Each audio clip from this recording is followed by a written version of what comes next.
And now let me turn to the last, heroic. And by this point, you may know me well enough to know that there isn't one kind of heroic, there are two kinds.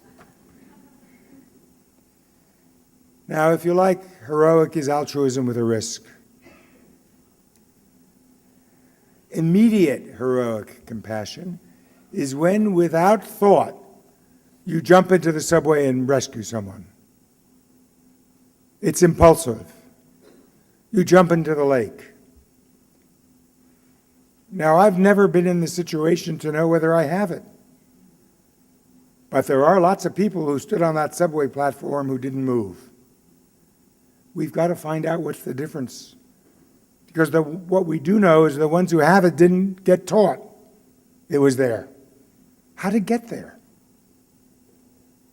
There are many possible explanations. Now, considered heroic compassion isn't done impulsively. It's done with thought, and it's maintained for many, many years. Kristen Monroe, a political scientist at UC Irvine, has done a political scientist study of people with heroic compassion, both impulsive and considered. And she really didn't ask the psychological questions, but we know demographically there's no differences. Now, here's her criteria for heroic. You must act, not just think, wouldn't it be good if I jumped and rescued that person? You must do it. Your goal is the welfare of the other person. Your action has consequences for that person. There's a good possibility your actions will diminish your own welfare. You're putting yourself at risk.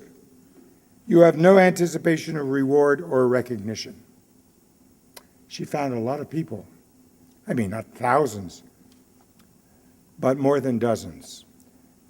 And the Buddhists in the audience will like the fact that the only thing she found they differed on was what she said was their view of the world. Worldview is a favorite Buddhist phrase. They said, I didn't have any choice. They're human beings. I had to do it. What do you mean, why did I do it? I did it. Why do we have this without training in some people and not in others? How could we go about getting some answers to that? How, and this is the one that I consider most crucial for the survival of our children and grandchildren, how do we cultivate global compassion? The Dalai Lama says, Paul, you're too impatient. And I say to him, we haven't got a lot of time. We're on the cusp where some things may become irreversible. We've got to try and see what can we learn from those who have it without training that can help us.